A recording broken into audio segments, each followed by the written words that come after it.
Hi friends అందరూ ఎలా ఉన్నారు? బాగున్నారా? మేమైతే అరుణాచలం వచ్చామండి. ఇదైతే అరుణాచలేశ్వర స్వామి గిరి ప్రదక్షిణ చేయు స్థలం అండి. మేము దగ్గరలోనే రూమ్ తీసుకున్నాం. ఇక్కడ నుంచి అయితే కొండ బాగా కనిపిస్తుందని. అలాగే మనము అరుణాచలేశ్వర స్వామి గిరి ప్రదక్షిణ గురించి పూర్తిగా తెలుసుకుందాము. ఫస్ట్ స్టార్టింగ్ అయితే వినాయక స్వామి గుడి ఉంటుందండి. అక్కడ దర్శనం చేసుకొని మనం గిరి ప్రదక్షిణ అయితే స్టార్ట్ చేయాలి. కాలినడకన వెళ్ళవచ్చు, అలాగే ఆటోకి కూడా వెళ్ళిపోవచ్చు. మేము ఆల్రెడీ తిరుపతి వెళ్ళాం కదండి, బాగా స్ట్రెయిన్ అయిపోయామని ఆటోలోనే గిరి ప్రదక్షిణ అయితే చేసేసాము. కొండ చుట్టూరునండి చాలా జంతువులు, కోతులు, అలాగే జింకలు, నెమళ్ళు, ఇవి సౌండ్లు చాలా అయితే బాగుందండి.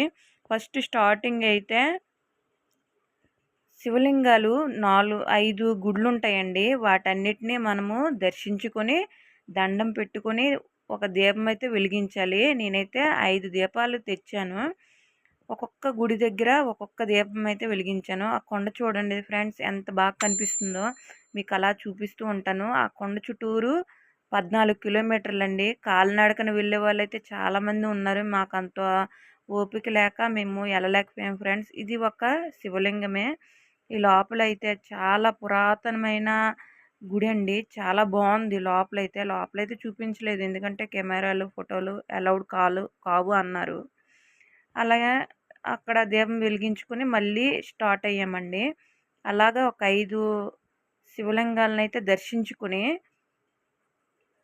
అలాగా గిరి ప్రదక్షిణ అయితే చేస్తూ ఉండాలండి. ఇక్కడే అన్ని షాపులు అన్నీ మనకు కావాల్సినవన్నీ ఉంటాయి. చాలామంది గిరి ప్రదక్షిణ అయితే చేస్తూనే ఉన్నారు. ఇది అయితే మోక్ష మార్గం అండి. మోక్ష మార్గంలో ఎంతటి లావుటి వాళ్ళైనా సరే వచ్చేస్తారండి. నేనైతే ట్రై చేశాను. రానేమో అనుకున్నాను, కానీ పర్వాలేదండి, వచ్చేసాను. అలా అనుకుంటాం కానండి, ఆ చిన్న ద్వారం నుంచే వచ్చేస్తాం. దీని ప్రత్యేకత ఏంటంటే మళ్ళీ ఇంకో జన్మంటూ ఉండదటండి. ఈ ఇదైతే నాకు చాలా బాగా నచ్చింది.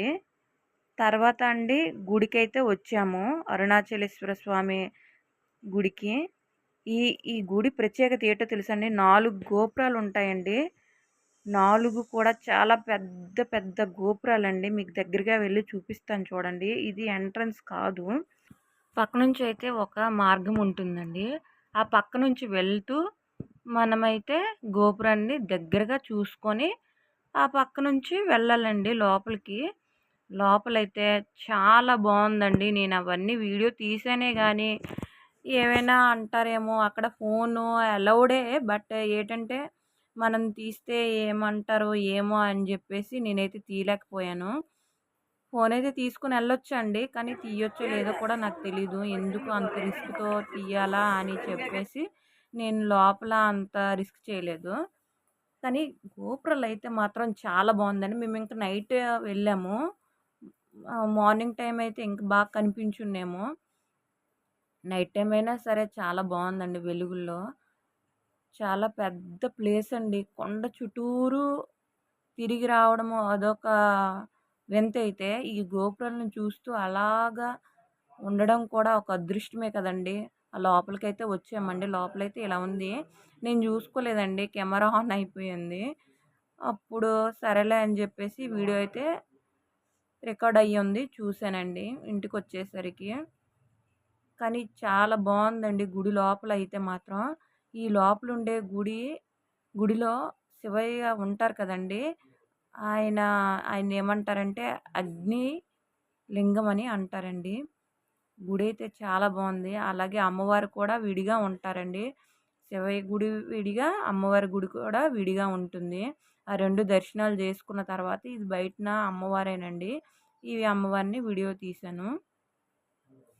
నా వీడియో కనుక నచ్చితే please like, share, subscribe friends.